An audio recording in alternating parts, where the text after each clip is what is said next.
নবীজি বলেন, কোন বান্দাকে যখন কবরের মধ্যে রাখা হয়, রাখার পর ওয়াতুল্লিয়া, আমাকে আপনাকে মরণের পর যখন বাসতলায় রেখে আসা হবে, আসার পর তুওয়াল্লিয়া, আমাকে আপনাকে যখন পিছনে রাইখা যাহাবা আসহাবুহু, সাথীরা যখন চলে আসবে।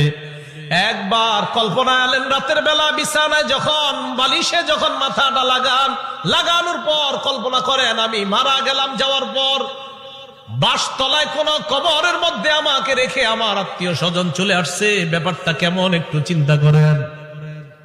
আল্লাহ নবী কয়, কোন ব্যক্তিকে কবরের মধ্যে রাখার পর তুওয়াল্লিয়া, কবরটা পিছনে রাইখা যাহাবা আসহাবুহু, যখন তার সাথীরা চলে আসে, বাবা চলে আসে, ভাই চলে আসে, সন্তানরা চলে আসে, আত্মীয় স্বজন সবাই চলে আসে, আল্লাহ নবী বলেন বেশি দূর যায় না, হাত্তা ইন্নাহু লা ইয়াসমাউ করানি আলিহিম, আমরা যে হাইটা হাইটা আসি, আমাদের হাঁটার পায়ের জুতার আওয়াজগুলা ওই কবরবাসী শুনতে পায়।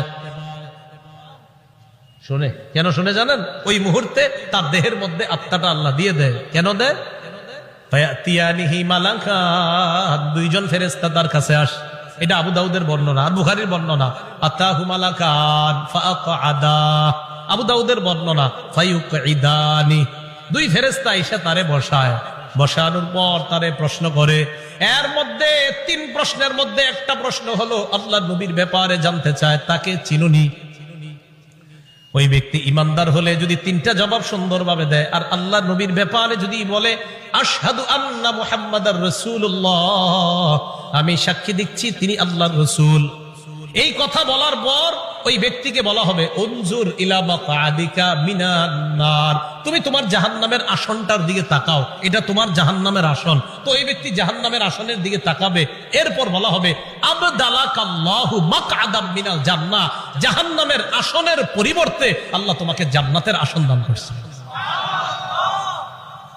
আবু হুরায়রা রাদিয়াল্লাহু তাআলা আনহুর বর্ণনা, তিনি বলেন খরাজা রাসূলুল্লাহ সাল্লাল্লাহু আলাইহি ওয়াসাল্লাম যাতা ইয়াউমিন আও যাতা লাইলা, একদিন রাতে অথবা দিনে রাসূল বাসা থেকে বের হলেন।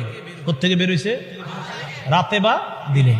বের হওয়ার পর আসছে, আয়েশা দেখে ফাইদা হুয়া বিআবি বকরিন ওয়া উমর, নবীজি দেখে আবু বকর ওমর বসা। আবু হুরায়রা রাদিয়াল্লাহু তাআলা আনহু বলেন, নবীজি বাসা থেকে বের হয়েছে, বের হয়ে দেখে আবু বকর ওমরও বসা। এই হাদিসটা একটু মন দিয়ে সবাই শুনেন আর নিজেদের জীবনটা একটু চিন্তা করে নেন। নবীজি তাদের দুইজনকে প্রশ্ন করলেন, আবু বকর এবং ওমর, এই দুই সাহাবী, বিখ্যাত দুই সাহাবীকে প্রশ্ন করলেন, আচ্ছা তোমরা এইখানে এই মুহূর্তে কেন? মা আখরাজাকুমা ফি হাদিহিস সাআহ, এই সময়ে তোমরা এখানে কেন? অসময়ে মানে এই সময় মানে অসময়ে, আরে এই সময়ে তোমরা এখানে কেন? এই হাদিস দ্বারা বোঝা যায় সাধারণত যে সময় মানুষ ঘর থেকে বেশি একটা বের হয় না, ওই সময়ে নবীও বের হইলেন, আবু বকরও বের হইছে, ওমরও বের হইছে। নবী বের না হইলে জিজ্ঞাসা করে গেলেন। তো আবু বকর ওমর জবাব দিলেন, আহারে কি জবাব দেয় দেখেন, ক্বালাল জুউ ইয়া রাসূলুল্লাহ, হুজুর খিদা লাগছে, ক্ষুধার কারণে বের হইছে।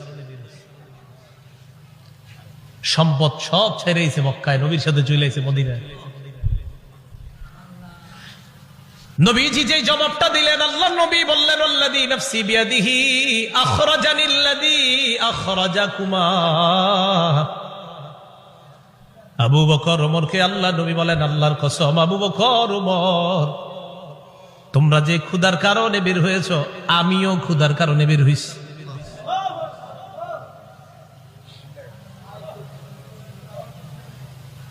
আমি যখন এটা পড়ছি, বিশ্বাস করেন কি দেখেন, দুই সাহাবীর আগে বলছে কেন বেরোছো? হুজুর ক্ষুধা। নবীজি কয় আমিও তো ক্ষুধায় বেরোছি। কওমু, চলো আমার সাথে চলো। ফাকামু মাআ, দুই সাহাবী আল্লাহ নবীর সাথে চললেন। ফাআতা রাজুলাম মিনাল আনসার, এক আনসারী সাহাবীর বাড়িতে গেলেন। ফাইদা হুয়া লাইসা ফি বাইতিহি, সাহাবী বাড়িতে নাই। রাআতহুল মারআ, ঘর থেকে আনসারীর বিবি দেখা ফেলছে, সর্বনাশ, আমাদের বাসায় এই তিনজনকে, আল্লাহু আকবার, মহিলা চিনে ফেলছে।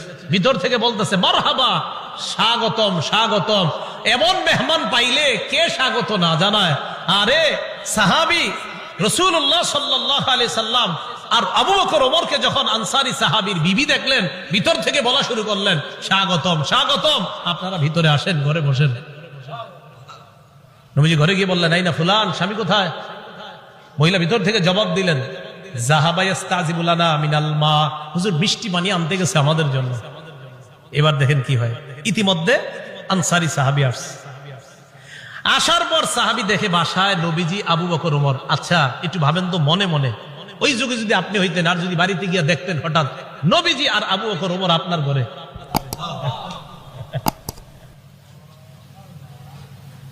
সাহাবী দেখে কি কয়, মা আহাদুল ইয়াউমা আকরামা আদিয়াফা মিন্নি। সাহাবী কয়, আজকে আমার চাইতে শ্রেষ্ঠ মেহমান, আজকে আমি যে শ্রেষ্ঠ মেহমানদেরকে পাইছি, আমার চাইতে শ্রেষ্ঠ ভাগ্যবান আর শ্রেষ্ঠ মেজবান আর কেউ নাই। আমি এমন 3 জন মেহমান পেয়েছি। তাড়াতাড়ি বাগানে গেছে, খেজুর বাগানে। যা আবিল আজ, খেজুরের ছড়ি নিয়ে আসছে, ফিহি বুসরুন আর রতবুন ওয়া ইয়াবিস, শুকনা খেজুর আছে, ভিজা খেজুর আছে, কাঁচা খেজুর আছে। আইনা কয়, যেটা মন চায় এটা খায়। আখজাল মুদিয়া, ছুরি নিছে, চাকু নিছে। নবীজি কই যাও? হুজুর পশু জবাই করতে হবে। কি জবাই করবে?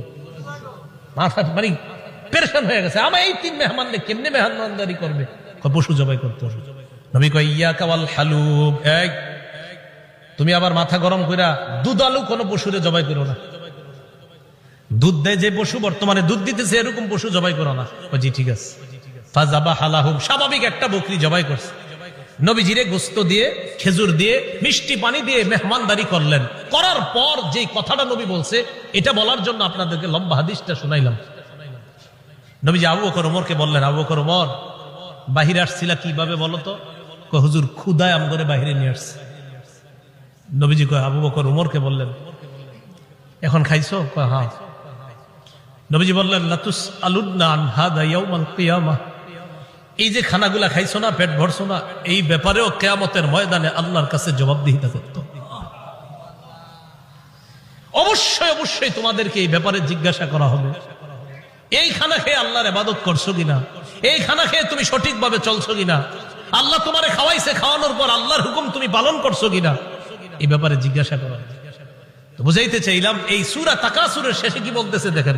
প্রথম দিকে বললেন সম্পদের কারণে আমারে ভুলা যাও, এরপরে বললেন কবরকে স্মরণ করো, শেষের দিকে বললেন এই নিয়ামতের ব্যাপারে জিজ্ঞাসা করব কিন্তু। আল্লাহ বলেন, আল্লাহকুমুত তাকাসুরু হাত্তা যুরতুমুল মাকাবির, সম্পদের প্রাচুর্যতা, প্রাচুর্যের প্রতিযোগিতা তোমাদেরকে আল্লাহ থেকে বিমুখ করে দিয়েছে, আল্লাহ থেকে দূরে সরায়া দিয়েছে।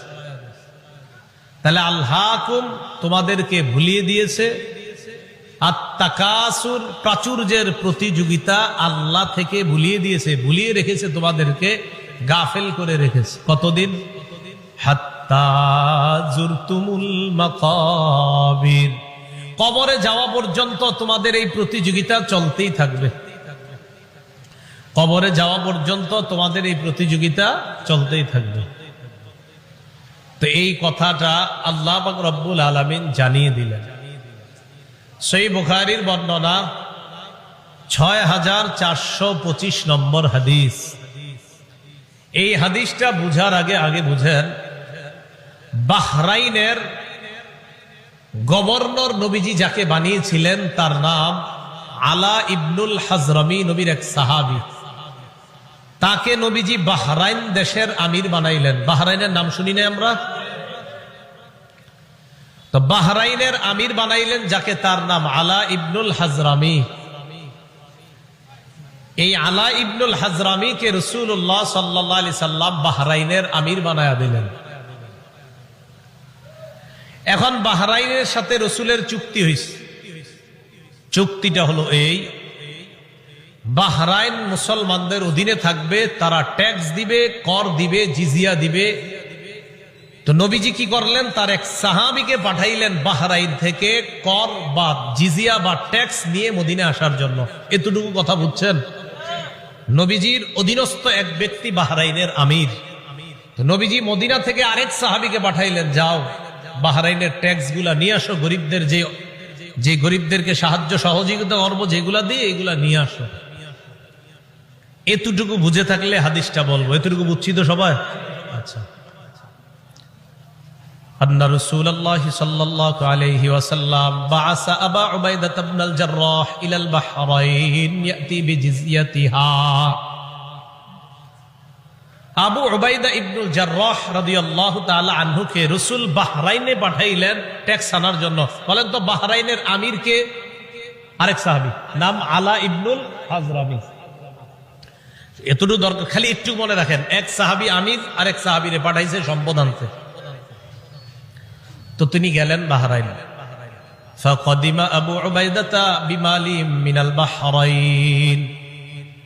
আবু উবাইদা রাদিয়াল্লাহু তাআলা আন বাহরাইন থেকে সম্পদ নিয়ে মদিনায় আসলেন। ফাসামিআতিল আনসার বিকুদুমিহি। আবু উবাইদা যে সম্পদ নিয়ে মদিনায় আসলেন, আনসাররা টের পাইছে, জানতে পারছে যে নবীজির সাহাবী আবু উবাইদা সম্পদ নিয়ে মদিনায় আসছে। মদিনায় আসছে কখন? ফজরের নামাজের আগে। কখন? তাহলে বলেন তো, সম্পদ আনার পর উনি যে এখন প্রথম নামাজটা পড়বে, এটার নাম কোন নামাজ? ফজর নামাজ। মাশাআল্লাহ। ফাওয়াফাউ রাসূলুল্লাহ সাল্লাল্লাহু আলাইহি ওয়াসাল্লাম। আনসাররা যখন জানতে পারলেন আল্লাহর রাসূলের এক সাহাবী সম্পদ নিয়ে বাহরাইন থেকে মদিনায় আসলেন, ফাওয়াফাউ সালাতাস সুবহি মা রাসূলিল্লাহ সাল্লাল্লাহু আলাইহি ওয়াসাল্লাম। আনসাররা আল্লাহর রাসূলের সাথে ফজরের নামাজে শরীক হয়। ফালাম্মান সারাফা তাআররাদু লাহু। নবীজি যখন নামাজের সালাম ফিরাইলেন, সালাম ফিরানোর পর ফজরের পর দেখবেন ইমাম সাহেব মুসল্লিদের দিকে ফিরে বসে, ঠিক না?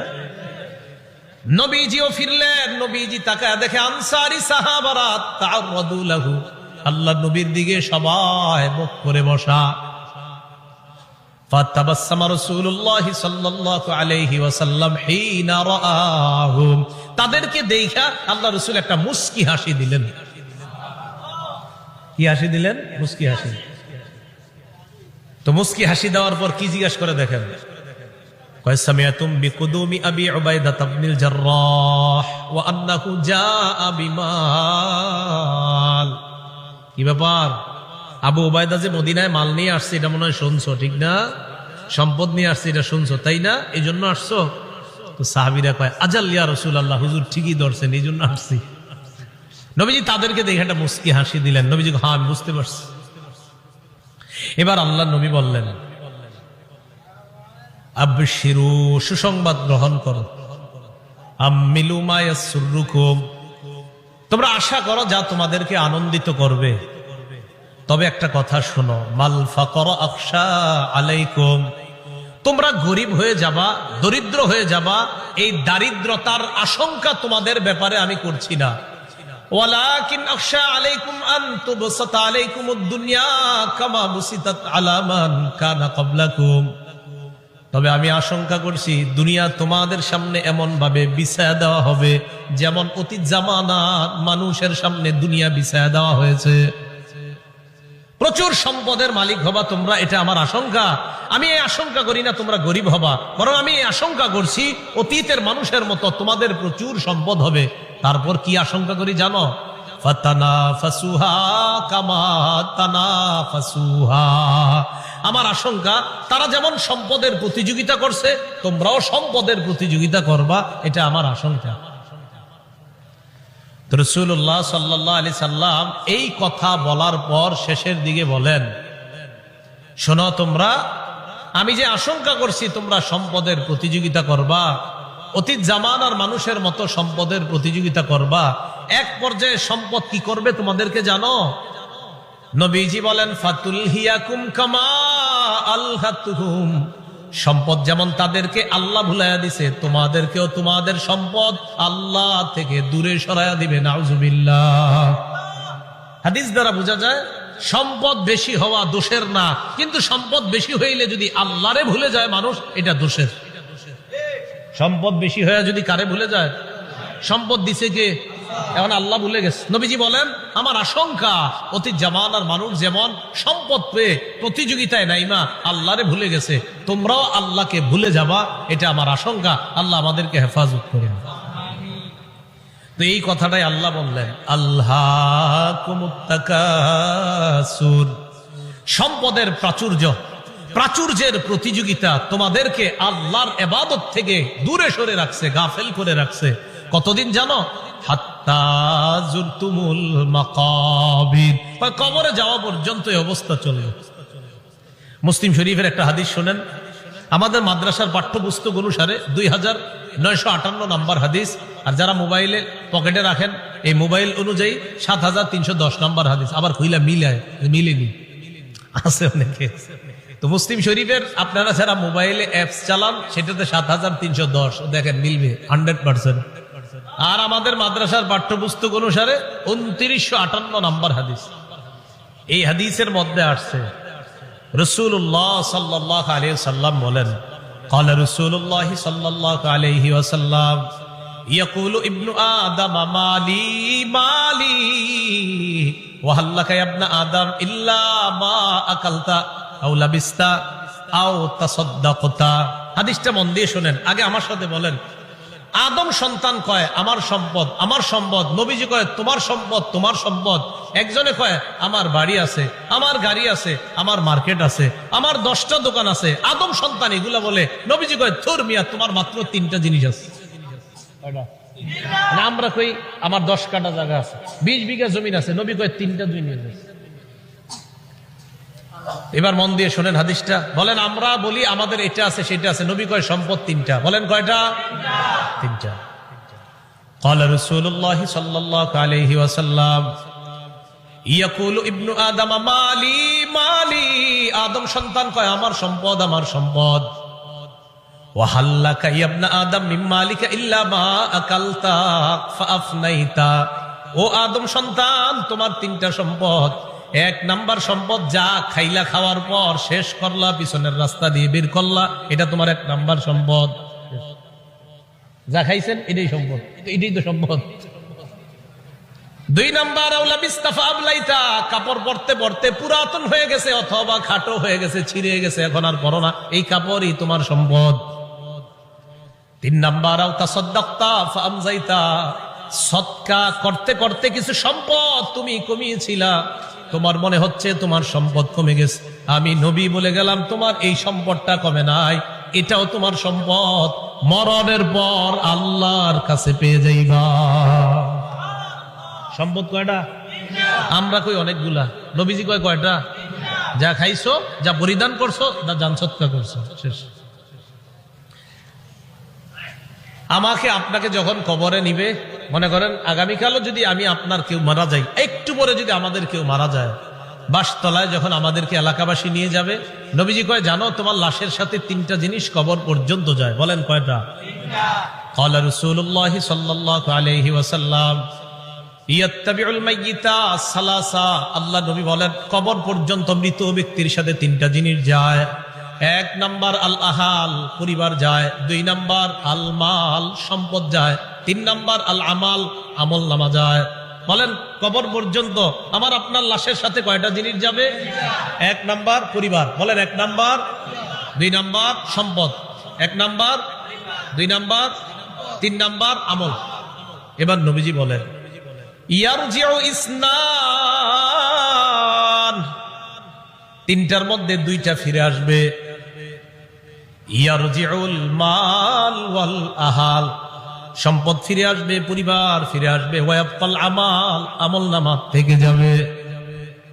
আমার আপনার সাথে 3টা জিনিস যাবে, মাল যাবে, পরিবার যাবে, আর আমল নামা যাবে। নবীজি কয় আমল নামাটা ছাড়া আর সব চলে আসবে। আল্লাহ আমাদের সকলকে আমল বাড়ানোর তৌফিক দান করেন। গর্ব অহংকার ছেড়ে সম্পদ যদি কিছু হয় শুকরিয়া আদায় করার তৌফিক দান করেন। তাহলে বলেন তো আমার সম্পদ দেওয়ার মালিককে? সম্পদ পেয়ে মালিককে ভুলে যাওয়া যাবে? আল্লাহ কয় আল্লাহকুমুত তাকাসুর, প্রাচুর্যের প্রতিযোগিতা তোমাদেরকে আল্লাহ ভুলাইয়া দেয়। তিরমিজি শরীফের বর্ণনা, 2308 নম্বর হাদিসের বর্ণনা, এই হাদিসের মধ্যে আছে কানা উসমান ইবনে আফফান রাদিয়াল্লাহু তাআলা আন ইযা ওয়াকাফা আলা কবরিন বাকা। ওসমান গনি যখন কবরের সামনে দাঁড়াইতেন কান্না শুরু করে দিতেন। হাত্তা ইয়াবুল্লা লিহিয়া, ওসমান গনি কানতে কানতে তার দাড়িগুলা ভিজে যাইত। কিসের সামনে দাঁড়ায়? কবরের সামনে দাঁড়ায়। ফাকিলা লাহু, ওসমানকে বলা হলো তাজকুরুল জান্নাতা ওয়ান নার, আপনি জান্নাতের আলোচনা করেন, জাহান্নামের আলোচনা করেন। ওয়ালা তাবকি, তখন তো কান্দেন না। জান্নাত জাহান্নামের কত আলোচনা আপনি করেন, তখন আপনি কান্না করেন না। ওয়া তাবকি মিন হাযা, আপনি যখনই কবরের সামনে আসেন তখন কান্না করেন কেন? ওসমান গনি জবাব দেয়, সামিআতু রাসূলুল্লাহ সাল্লাল্লাহু আলাইহি ওয়াসাল্লাম ইয়াকুল, আমি আল্লাহ নবীকে বলতে শুনলাম, ইন্নাল কবর আউয়ালুল মানাজিলিল আখিরা। নবীজি বলেন, ইন্নাল কবর, নিশ্চয় কবর, আউয়ালু মানাজিলিল আখিরা, কবর হলো আখিরাতের প্রথম ঘাঁটি। আমাকে আপনাকে বাসতলায় রেখে আসার পর আমার আপনার প্রথম ঘাঁটির নাম কবর। বলেন কি নাম? ফাইন্নাজা মিনহু ফামা বাদাহু আইসার। নবীজি বলেন, কেউ যদি কবর থেকে রেহাই পেয়ে যায়, পরের ঘাটিগুলা একেবারে সহজ হয়ে যাবে।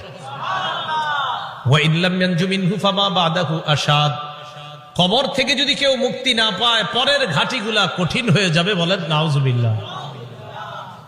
এরপর হাদিসের শেষে বলে, ক্বালা রাসূলুল্লাহ সাল্লাল্লাহু আলাইহি ওয়াসাল্লাম, নবীজি বলেন, মা রাআইতু মানজারান কাত্তু ইল্লা ওয়াল কবরু আফযাউ মিন।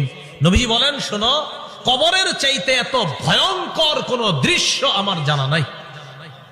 নবীজি বলেন, কবরের চাইতে এমন ভয়ঙ্কর কোন দৃশ্য আমার জানা নাই। আল্লাহ আমাকে আপনাকে ওই প্রথম ঘাটিতেই যেন হেফাজত করে। চিন্তা করবেন, মাঝে মাঝে শুয়ে যদি চোখটা লাগান, তো চোখ লাগাইলে দেখবেন কিচ্ছু দেখা যায় না। হ্যাঁ, কবরে যাবেন না, কিছু দেখা যাবে না, অন্ধকার। হ্যাঁ, অন্ধকার। কবর যে অন্ধকার, আচ্ছা, কবর যে অন্ধকার এটাও হাদিসে আছে। কবর যে অন্ধকার এটা কোথায় আছে? হাদিসে। মুসলিম শরীফের 2104 নম্বর হাদিস, মাদ্রাসা পাঠ্যপুস্তক অনুসারে 956 নম্বর হাদিস। এই হাদিসের মধ্যে আছে, عن أبي هريرة رضي الله تعالى عنه قال أن امرأة سوداء كانت تقم المسجد أو شابا। একজন কালো মহিলা অথবা একজন কালো যুবক মসজিদ ঝাড়ু দিত। কি ঝাড়ু দিত? আপনারা ঝাড়ু দেননি মসজিদ? না, আপনারা শুধু মুয়াজ্জিন সাহেব আর খাদেমের অপেক্ষা থাকবেন, নিজেরা ঝাড়ু দিবেন। মসজিদ ঝাড়ু দিলে দিল সাফ হয়, পরিষ্কার হয়। এক কালো মহিলা অথবা একজন কালো যুবক মসজিদ ঝাড়ু দিত। ফামাতা, হঠাৎ মারা গেছে। মারা যাওয়ার পর সাহাবীরা কবর দিয়ে ফেলছে, নবীরে জানানোর প্রয়োজন মনে করে নাই। বিষয়টা এমন আর কি, ও মারা গেছে, আরে এটা নবীজির আর বলার কি আছে, কবর দিয়ে দিচ্ছে এরকম। নবীজি সাল্লাল্লাহু আলাইহি সাল্লাম প্রশ্ন করলেন, আচ্ছা ওই কালো মহিলাটা না কালো যুবকটা, হয়তো মহিলা হতে পারে, না হয় যুবক, আচ্ছা ওই কালো যুবকটাকে দেখছি না কেন, কোথায় ওটা ঝাড়ু যে দেয়? সাহাবীগণ বললেন, হুজুর সে তো মারা গেছে। আচ্ছা মারা গেছে মানে? আফালা কুনতুম আযানতুমুনি, তো আমাকে জানাবা না তোমরা? হাদিসের মধ্যে আছে কান্নাহুম সাগগারু আমরাহা আও আমরা, সাহাবীরা বিষয়টা হালকা মনে করছে, তাই নবীরে জানায় না যে হুজুর একজন মারা গেছে, ঝাড়ু দিত, কবর দিয়েছে। নবীজি কো, আমারে জানাইলা না কেন তোমরা? দুল্লুনি আলা কবরিহা আও আলা কবরিহি, তাড়াতাড়ি তার কবর আমারে দেখাও, নিয়ে যাও। ফাদাল্লুহু আলা কবরিহা আও আলা কবরিহি, আল্লাহ রাসূলকে তার কবরের কাছে নিয়ে যায়। নিয়ে যাওয়ার পর ফাসাল্লা আলাইহা, আল্লাহ রাসূল জানাজার নামাজ পড়লেন। আপনারা আবার এই আমল করেন না, কিন্তু এটা রাসূলের জন্য খাস। জানাজার নামাজ পড়ার পর আল্লাহ নবী বললেন, ইন্না হাদিহিল কুবুর মামলুআতুন যুলমান আলা আহলিহা। আল্লাহ নবী বললেন, এই কবরগুলা অন্ধকারে পরিপূর্ণ। নবীজি বললেন, এই কবরগুলা অন্ধকারে পরিপূর্ণ। কবরগুলা বলেন অন্ধকারে, কবরগুলা একবার ভাবেন, চোখটা বন্ধ করে, অন্ধকার, কিচ্ছু দেখা যায় না। আল্লাহ নবী কয় এই কবরগুলা অন্ধকারে পরিপূর্ণ। হ্যাঁ, আমি আশা করি আমি আজকে নামাজ পড়ার কারণে আল্লাহ তাদের কবরগুলা আলোকিত করে দিবে। খাঁটি ইমানদার যদি হন, যদি ইমান নিয়ে যেতে পারেন, তো আপনার কবর আল্লাহ আলোকিত করে দিবেন। আলাদা মোমবাতি দিতে হবে না, পিসাবের কবর দেওয়ার সময় বাতি জাতি কত কিছু দেন না, এগুলা দিতে হবে না। পিসাব যদি ভালো হয় এমনি কবর আল্লাহ আলোকিত করে দিবেন, মাথা রাখবেন। তাহলে কবর অন্ধকার একটা জগতের নাম। দুনিয়াতে থাকতে এটা আলোকিত করার ব্যবস্থা করতে হবে। আল্লাহরে বলা, আল্লাহ আমার কবরটা জান্নাতের বাগান বানায়া দিয়েন, আমার কবরটা আলোকিত করে দিয়েন। আল্লাহ বাবা মারা গেছে, বাবার কবরটা জান্নাতের বাগান বানান, বাবার কবরটাকে আপনি আলোকিত করে দেন, এইভাবে বলা। তাহলে কবর অন্ধকার জগৎ, এটা জানলাম। কবরের মধ্যে দাজ্জাল যেমন ফিতনা, দাজ্জাল দুনিয়ার জন্য সবচেয়ে বড় ফিতনা হলো দাজ্জাল। নবীজি কয় এই দাজ্জালের ফিতনার মতো কবরে কারো কারো জন্য ফিতনা হবে, দাজ্জালের ফিতনার মতো ভয়ঙ্কর ফিতনা। মুসলিম শরীফের বর্ণনায় আসছে, মা বাইনা খালকি আদম ইলা কিয়ামিস সাআ খালকুন আকবারু মিনাদ দাজ্জাল। আদম নবী থেকে কিয়ামত পর্যন্ত যত সৃষ্টি আছে এর মাঝে সবচেয়ে ভয়ঙ্কর সৃষ্টি হলো দাজ্জাল। দাজ্জাল নবীজি কয় কারো কারো কবরের অবস্থা হবে এই দাজ্জালের ফিতনার মতো। সহিহ বুখারীর বর্ণনা 922 নম্বর হাদিস। এই হাদিসের বর্ণনাকারী আসমা বিনতে আবু বকর রাদিয়াল্লাহু তাআলা আনহা। দিয়ে আপনাদেরকে একটু পরীক্ষা করি, আলেমরা চুপ থাকবেন, অন্যরা বলবেন। আমি হাদিসটা পড়ার পর আপনাদেরকে জিজ্ঞাসা করবো একটা কথা, মন দিয়ে আগে শোনেন, তাহলে সবাই জ্ঞানীরা সচেতন ভাবে জবাব দিতে পারবেন। আগে শোনেন কি বলি, দেখেন আমি পড়ি। আন আসমা বিনতি আবি বকর সিদ্দিক রাদিয়াল্লাহু তাআলা আনহা ক্বালাত দাখালতু আলা আয়েশা। অনুবাদটা শুনেন। আবু বকর সিদ্দিক রাদিয়াল্লাহু তাআলা আনহুর কন্যা আসমা বলেন, আমি আয়েশা সিদ্দিকার কাছে প্রবেশ করলাম। আবু বকর সিদ্দিকের কন্যা আসমা বলেন, আমি আয়েশা সিদ্দিকার কাছে প্রবেশ করলাম। আলেম ছাড়া অন্যরা বলেন তো আসমা আর আয়েশা সম্পর্কে কি হয়? মাশাআল্লাহ, কি হয়? কারণ আবু বকর আয়েশা রাদিয়াল্লাহু তাআলা আনহার পিতার নাম কি? আবার আসমা রাদিয়াল্লাহু তাআলা আনহার পিতার নামও মাশাআল্লাহ। এই আসমা রাদিয়াল্লাহু তাআলা আনহা বলেন, আমি আমার বোন নবীর বিবি আয়েশা সিদ্দিকার কাছে গেলাম। যাওয়ার পর দেখি ওয়ান্নাসু ইউসাল্লুন, গিয়ে দেখি মানুষ নামাজ পড়ে। আমি আয়েশাকে প্রশ্ন করলাম, মা শাআনুন নাস, আয়েশা মানুষের কি হয়েছে, নামাজ পড়ে কেন? ফাআশারাত বিরাসিহা ইলাস সামা। আম্মা জান আয়েশা মাথা দিয়ে আসমানের দিকে ইশারা করলেন, এমনি ইশারা করলেন, মুখে কিছু কয় না। তো আসমা রাদিয়াল্লাহু তাআলা না বলেন, আয়াতুন, কোন নিদর্শন দেখা গেছে আসমানে? আয়েশা রাদিয়াল্লাহু তাআলা না বলেন, হ্যাঁ আসমানে একটা নিদর্শন দেখা গেছে। কি নিদর্শন? অন্য হাদিস দ্বারা বোঝা যায় সূর্য গ্রহণ লাগছে। কি লাগছে? সূর্য। তাই নবীজি নামাজ পড়তেছে। তো আসমা রাদিয়াল্লাহু তাআলা আনহা বলেন, আমরা যারা নারীরা ছিলাম আমরা একদম পিছনে, সবাই ওখানে আস।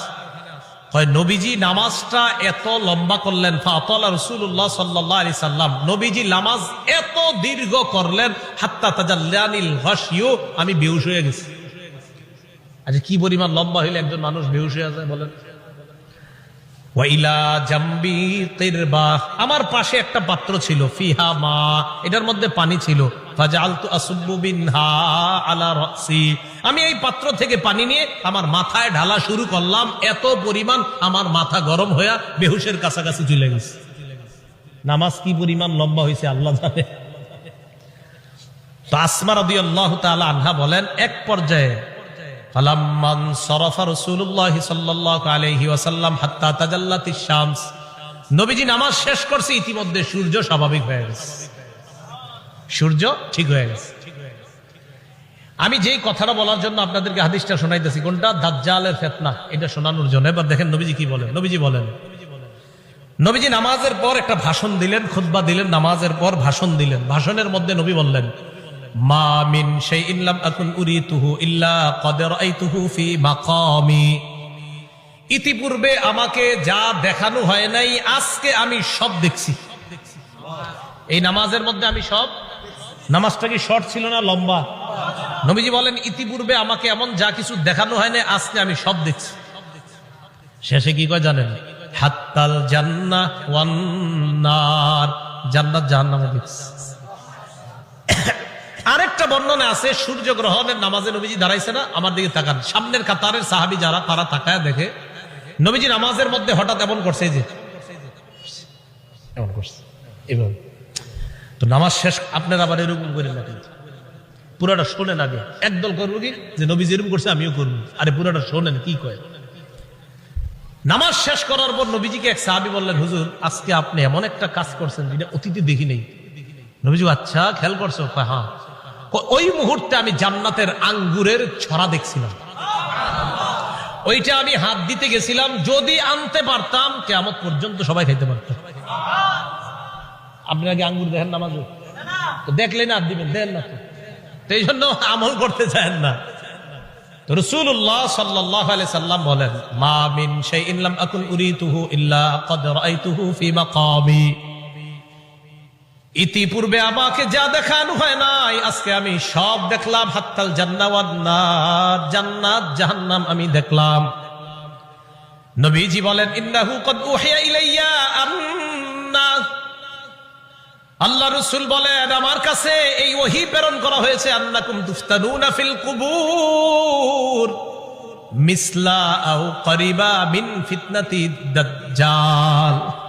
আল্লাহ নবী বলেন আমার কাছে এই ওহী দেওয়া হয়েছে, তোমরা কবরের মধ্যে অনেক এমন ফিতনার মধ্যে পড়বা যে ফিতনাটা হবে দাজ্জালের ফিতনার মতো ফিতনা। বলেন নাউযুবিল্লাহ।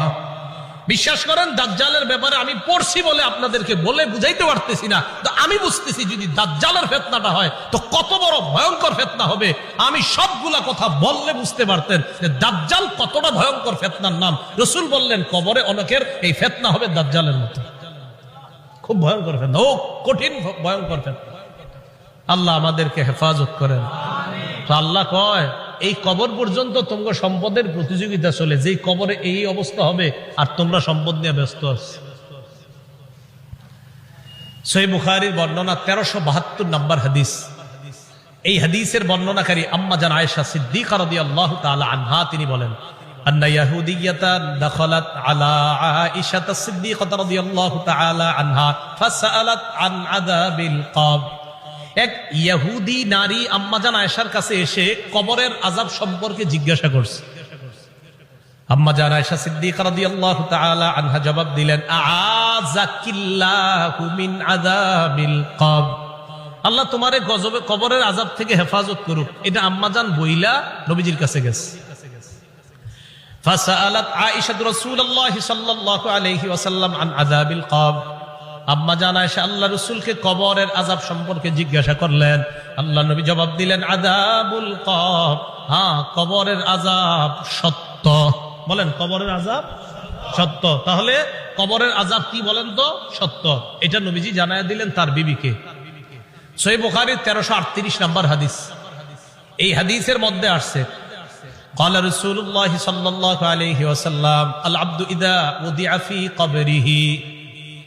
নবীজি বলেন কোন বান্দাকে যখন কবরের মধ্যে রাখা হয়, রাখার পর ওয়াতুল্লিয়া, আমাকে আপনাকে মরণের পর যখন বাসতলায় রেখে আসা হবে, আসার পর তুওয়াল্লিয়া, আমাকে আপনাকে যখন পিছনে রাইখা, যাহাবা আসহাবুহু, সাথীরা যখন চলে আসবে।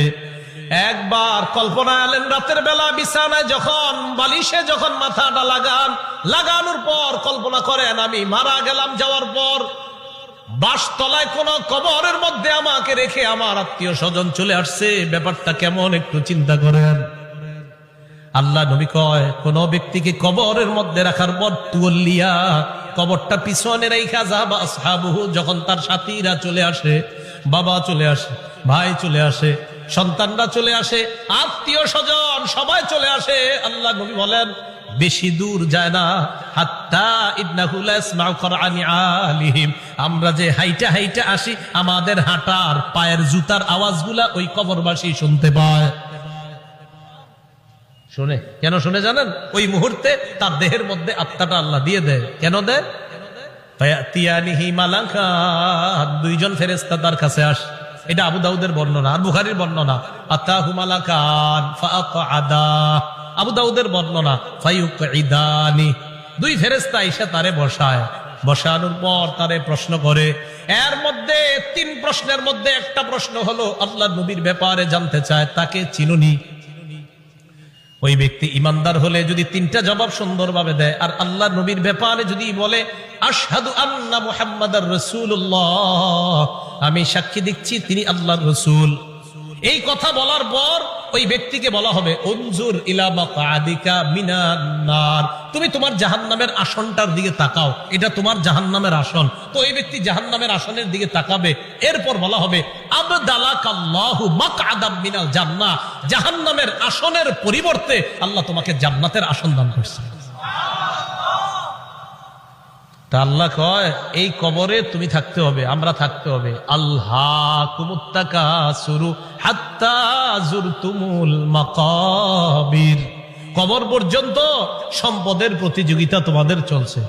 সূরা মুনাফিকুনে আল্লাহ বলেন ইয়া আইয়ুহাল্লাযীনা আমানু লা তুলহিকুম আমওয়ালুকুম ওয়ালা আওলাদুকুম আন যিকরিল্লাহ, হে ঈমানদারগণ, লা তুলহিকুম আমওয়ালুকুম ওয়ালা আওলাদুকুম, তোমাদের সম্পদ, তোমাদের সন্তান যেন তোমাদেরকে আল্লাহ থেকে গাফেল করে না দেয়, আল্লাহ থেকে তোমাদেরকে অলস করে না দেয়, আল্লাহকে যেন ভুলিয়ে না দেয়। ওমাইয়া ফাল যালিকা, আল্লাহ বলেন যারা সম্পদ আর সন্তানের কারণে আল্লাহরে ভুলে যাবে, ফাউলাইকা হুমুল খাসিরুন, তারা ক্ষতিগ্রস্ত। নাউযুবিল্লাহ। বলেন সম্পদ দেয় কে? 10 তলা 20 তলার বাড়ির মালিক বানায় কে? হ্যাঁ, 10 তলা 20 তলা হালাল পন্থায় হওয়াটা দোষের না। দোষ কোনটা? যে আল্লাহ মালিক বানাইছে তাকে ভুলে যাওয়া। বুঝে আসছেনি? তো আল্লাহ কয় তোমাদের এই প্রতিযোগিতা চলবে কবর পর্যন্ত। কতদিন? কবর পর্যন্ত। ক্বালা রাসূলুল্লাহ সাল্লাল্লাহু আলাইহি ওয়াসাল্লাম, নবীজি সাল্লাল্লাহু আলাইহি ওয়াসাল্লাম বলেন লা ইয়াজালু কলবুল কাবীরি শাবান ফিসনাতাইন, আল্লাহ নবী বলেন বুড়া মানুষের অন্তর 2 ক্ষেত্রে যুবক হয়। বুড়া মানুষের অন্তর যুবক হয় কয় ক্ষেত্রে? আরে বৃদ্ধ মানুষ কি বৃদ্ধ হয় না যুবক হয়? বৃদ্ধ হয়। কয় কলবটা 2 ক্ষেত্রে যুবক হয়। কোন ক্ষেত্রে? ফি হিরসিল মাল, 1 নাম্বার সম্পদের লোভ, 2 নাম্বার ওয়াতুলিল আমাল, লম্বা আশা। কি আশা? লম্বা আশা। কেউ কাকা কই যান? বয়স কত? কয় 75। কোথায় যাচ্ছেন? মসজিদে। মনটা খারাপ কেন? আর বইল না, 4টা ছেলে ইতালি থাকে, এক একজন 5 লাখ করে বেতন। 5 নাম্বার ছেলেটা বাংলাদেশে 50,000 টাকা বেতন। আরে তারে এখনো কোনো কুল কিনারা করে দিতে পারি নাই, টেনশনে আছে কাকা। রাসূলুল্লাহ সাল্লাল্লাহু আলাইহি সাল্লাম বলেন মানুষ বৃদ্ধ হয়, তার কলব 2 ক্ষেত্রে যুবক হয়।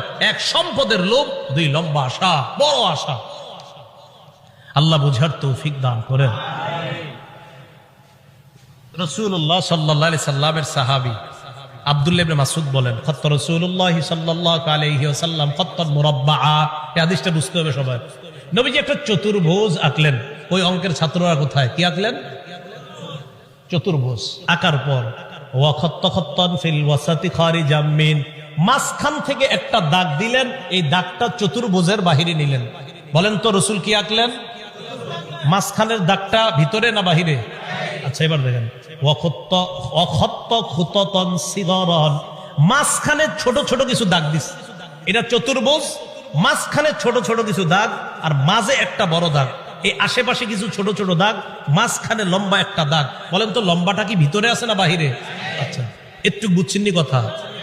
সুম্মা ক্বালা রাসূলুল্লাহ সাল্লাল্লাহু আলাইহি ওয়াসাল্লাম, নবীজি বলেন হাদাল ইনসান, মাঝখানের দাগটা হলো মানুষ। মাঝখানের দাগটা ওয়াহাদাল্লাযী মুহিতুন বিহি আও ক্বাদ আহাতা বিহি আজালু, চারদিকের চতুর্ভুজটা এটা হলো তার আয়ু, জীবন। এবার বলেন চারপাশে এই যে চতুর্ভুজটা, মাঝের দাগটা বলেন, মাঝের দাগ চতুর্ভুজ, চতুর্ভুজ আয়ু মানে জীবন। এই জীবন এটা তার জীবন, মাঝে মানুষ। দাগ কি শেষ না? মাঝে ছোট ছোট কিছু আছে। মাঝের ছোট ছোট দাগগুলা হাদিহিল আরাজ, এগুলা তার পেরেশানি, বিপদ, বালা মুসিবত, রোগ বিমারি।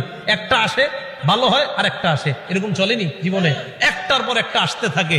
এই আসতে আসতে এক পর্যায়ে আবার জিজ্ঞাসা করছি, চারদিকের দাগ, মাঝের দাগ, ছোট্ট ছোট্ট দাগগুলা বালা মুসিবত, বিপদ আপদ, ব্যস্ততা। মাঝখানের দাগটা কি চতুর্ভুজের ভিতরে না বাহিরে? নবীজি বলেন মানুষ মারা যায়, বাহিরে যেই দাগটা এটা হলো তার আশা। মানুষ মারা যায়, আশাগুলা থেকে যায়। আশা কি জীবনের ভিতরে না বাইরে? এই যে মানুষ, ওর আশা হলো এত বড়, ও হলো একটু। এবার বাহিরে যেটা এটা হলো ওর আশা। নবীজি কয় মানুষের জীবন এতটুকু, মানুষটা এতটুকু, ওর আশা এতটুকু, ও মারা যায় আশাগুলা থেকে যায়। ভাই বুঝছেন নি আপনারা?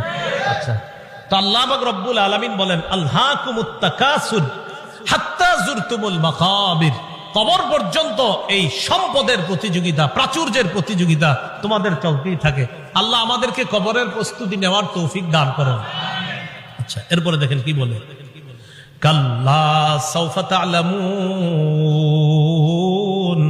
সুম্মা কাল্লা সাউফা তা'লামুন, অপেক্ষায় থাকো, অচিরেই জানতে পারবা, অবশ্যই অচিরেই জানতে পারবা। কাল্লা লাউ তা'লামুনা ইলমাল ইয়াকিন, আল্লাহ বলেন যদি নিশ্চিত জ্ঞানে জানতা লাতারাউন্নাল জাহিম, স্বচক্ষে জাহান্নাম দেখতে পাবা।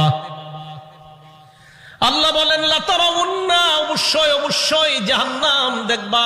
সুম্মা লাতারাউন্নাহা আইনাল ইয়াকিন, নিশ্চিত চোখে জাহান্নাম দেখবা। এরপর আল্লাহ বলেন সুম্মা লাতুসআলুন্না ইয়াউমা ইযিন আনিন নাঈম, এরপর তোমাদেরকে নিয়ামত সম্পর্কে জিজ্ঞাসা করা হবে। আল্লাহ বলেন অবশ্যই অবশ্যই তোমাদেরকে প্রতিটা নিয়ামতের কথা জিজ্ঞাসা করা হবে। আঙ্গুল, চোখ, কান, নাক, হাত, পা, প্রত্যেকটা অঙ্গের ব্যাপারে জিজ্ঞাসা করা হবে। ইন্নাস সামআ ওয়াল বাসারা ওয়াল ফুআদা, আল্লাহ বলেন কান শ্রবণ শক্তি, ওয়াল বাসর দৃষ্টি শক্তি, ওয়াল ফুআদা অন্তঃকরণ, সবগুলাকে কাঠগড়ায় দাঁড়াতে হবে, সবগুলাকে জিজ্ঞাসা করা হবে। এগুলার ব্যাপারে তোমাকে কাঠগড়ায় দাঁড়াতে হবে, তোমাকে জিজ্ঞাসা করা হবে সঠিকভাবে এগুলা খরচ করছো কিনা। এবার একটা হাদিস শুনেন, বলেন তো নেয়ামতের ব্যাপারে জিজ্ঞাসা করা হবে কিনা? আজকে রাতে ভাত খাইছে, খাবার, রাতের খাবার কারা কারা খাইছেন হাত তোলেন। অন্যরা খান নাই রাতের খাবার? মাশাআল্লাহ, খাবেন ইনশাআল্লাহ নাকি? দুপুরের খাবার কারা কারা খাইছেন? ঠিক আছে, হাত নামান, ব্যাস একটা হইলেই হইছে। এবার হাদিস শুনেন, মুসলিম শরীফের 4208 নম্বর হাদিস, আবু হুরায়রা রাদিয়াল্লাহু তাআলা আনহুর বর্ণনা, তিনি বলেন খরাজা রাসূলুল্লাহ সাল্লাল্লাহু আলাইহি ওয়াসাল্লাম যাতা ইয়াউমিন আও যাতা লাইলা, একদিন রাতে অথবা দিনে রাসূল বাসা থেকে বের হলেন। কোথা থেকে বের হইছে? রাতে বা দিনে। বের হওয়ার পর আসছে, আয়েশা দেখে ফাইদা হুয়া বিআবি বকর ওয়া উমর, নবীজি দেখে আবু বকর ওমর বসা। আবু হুরায়রা রাদিয়াল্লাহু তাআলা আনহু বলেন নবীজি বাসা থেকে বের হয়েছে, বের হয়ে দেখে আবু বকর ওমরও বসা। এই হাদিসটা একটু মন দিয়ে সবাই শুনেন আর নিজেদের জীবনটা একটু চিন্তা করেন। নবীজি তাদের দুইজনকে প্রশ্ন করলেন, আবু বকর এবং ওমর, এই দুই সাহাবী, বিখ্যাত দুই সাহাবীকে প্রশ্ন করলেন, আচ্ছা তোমরা এইখানে এই মুহূর্তে কেন? মা আখরাজাকুমা ফি হাদিহিস সাআ, এই সময়ে তোমরা এখানে কেন? অসময়ে মানে এই সময় মানে অসময়ে, আরে এই সময়ে তোমরা এখানে কেন? এই হাদিস দ্বারা বোঝা যায় সাধারণত যে সময় মানুষ ঘর থেকে বেশি একটা বের হয় না, ওই সময়ে নবীও বের হইলেন, আবু বকরও বের হয়েছে, ওমরও বের হয়েছে। নবী বের না হইলে জিজ্ঞাসা করে গেলেন। তো আবু বকর ওমর জবাব দিলেন, আহারে কি জবাব দেয় দেখেন, ক্বালাল জুউ ইয়া রাসূলুল্লাহ, হুজুর খিদা লাগছে, ক্ষুধার কারণে বের হইছে। সম্পদ সব ছেড়েছে মক্কায়, নবীর সাথে চলে এসেছে মদিনায়। নবীজি যে জবাবটা দিলেন, আল্লাহ নবী বললেন আল্লাযী নাফসি বিয়াদিহি আখরাজানিল্লাযী আখরাজাকুমা। আবু বকর ওমরকে আল্লাহ নবী বলেন, আল্লাহর কসম আবু বকর ওমর, তোমরা যে ক্ষুধার কারণে বের হয়েছো, আমিও ক্ষুধার কারণে বের হইছি।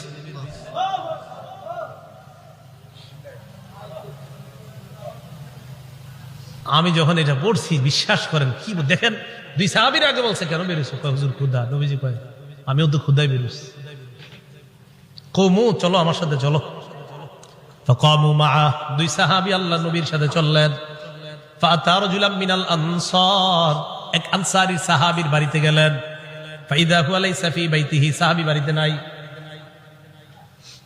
রাআতহুল মারআ, ঘর থেকে আনসারীর বিবি দেখা ফেলছে, সর্বনাশ, আমাদের বাসায় এই তিনজনকে, আল্লাহু আকবার, মহিলা চিনা ফেলছে। ভিতর থেকে বলতেছে মারহাবা, স্বাগতম স্বাগতম। এমন মেহমান পাইলে কে স্বাগত না জানায়? আরে সাহাবী রাসূলুল্লাহ সাল্লাল্লাহু আলাইহি সাল্লাম আর আবু বকর ওমরকে যখন আনসারী সাহাবীর বিবি দেখলেন, ভিতর থেকে বলা শুরু করলেন স্বাগতম স্বাগতম, আপনারা ভিতরে আসেন, ঘরে বসেন। নবীজি ঘরে গিয়ে বললেন, এই না ফুলান, স্বামী কোথায়? মহিলা ভিতর থেকে জবাব দিলেন, যাহাবা ইস্তাজিবু লানা মিনাল মা, হুজুর মিষ্টি পানি আনতে গেছে আমাদের জন্য। এবার দেখেন কি হয়, ইতিমধ্যে আনসারী সাহাবী আসছে। আসার পর সাহাবী দেখে বাসায় নবীজি, আবু বকর, ওমর। আচ্ছা একটু ভাবেন তো মনে মনে, ওই যুগে যদি আপনি হইতেন আর যদি বাড়িতে গিয়ে দেখতেন হঠাৎ নবীজি আর আবু বকর, ওমর আপনার ঘরে।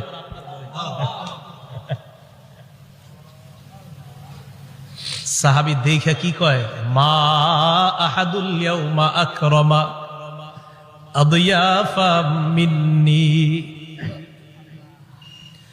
সাহাবী কয়, আজকে আমার চাইতে শ্রেষ্ঠ মেহমান, আজকে আমি যে শ্রেষ্ঠ মেহমানদেরকে পাইছি, আমার চাইতে শ্রেষ্ঠ ভাগ্যবান আর শ্রেষ্ঠ মেজবান আর কেউ নাই।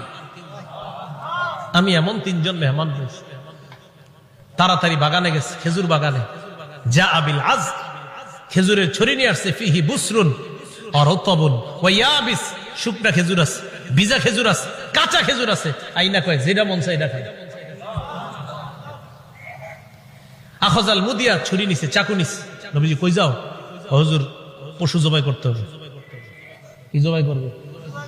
মাথা মানে পেরেশান হয়ে গেছে। আমার এই 3 মেহমান কেমনে মেহমানদারি করবে? পশু জবাই করতে হবে। নবী কয়, ইয়াকা ওয়াল হালুব, এই তুমি আবার মাথা গরম কইরা দুধ আলু কোন পশুরে জবাই করো না। দুধ দেয় যে পশু, বর্তমানে দুধ দিতেছে, এরকম পশু জবাই করো না। জি ঠিক আছে। ফাযাবাহা লাহুম, স্বাভাবিক একটা বকরি জবাই করছে। নবীজিরে গোস্ত দিয়ে, খেজুর দিয়ে, মিষ্টি পানি দিয়ে মেহমানদারি করলেন। করার পর যে কথাটা নবী বলছে, এটা বলার জন্য আপনাদেরকে লম্বা হাদিসটা শুনাইলাম। নবীজি আবু বকর ওমরকে বললেন, আবু বকর ওমর, বাহিরে আসছিলা কিভাবে বলো তো? কয়, হুজুর ক্ষুধায় আম করে বাহিরে নিয়ে আসছে।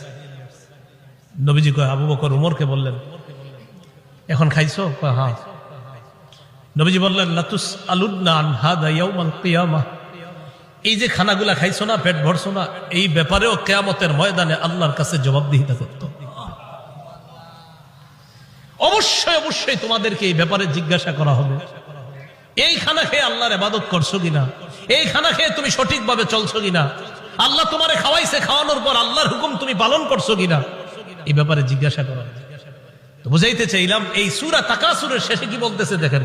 প্রথম দিকে বললেন সম্পদের কারণে আমারে ভুলা যাও, এরপরে বললেন কবরকে স্মরণ করো, শেষের দিকে বললেন এই নিয়ামতের ব্যাপারে জিজ্ঞাসা করব, কিন্তু এত এত সম্পদ দিলাম মনে করবো না এমনি ছেড়ে দিব, আমি আল্লাহ, আমি সব জিজ্ঞাসা করব।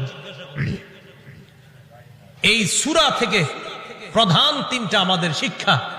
1 নাম্বার, সম্পদের প্রতিযোগিতা করা নিষেধ। 2 নাম্বার, সম্পদ হওয়া দোষের না, কিন্তু সম্পদের কারণে আল্লাহকে ভুলে যাওয়া যাবে না, এটা 2 নাম্বার শিক্ষা। 3 নাম্বার, কবরের কথা স্মরণ করা। এই প্রধান প্রথম হলো 3টা শিক্ষা। শেষের দিকে আরেকটা, কবরে আরেকটা তোমার জগৎ, ওই জগতে তোমাকে নিয়ামত সম্পর্কে জিজ্ঞাসা করা হবে।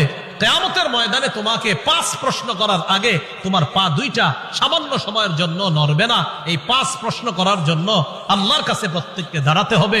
এর মধ্যে একটা হলো সম্পদ কোত্থেকে আনছো আর কোথায় ব্যয় করছো, এই কথা আল্লাহর কাছে জবাবদিহিতা করতে হবে। আল্লাহ পাক রব্বুল আলামিন আমাদের সকলকে কবরের প্রস্তুতি নিয়ে দুনিয়া থেকে যেন আমরা যেতে পারি, আল্লাহ তৌফিক দান করেন। আমিন।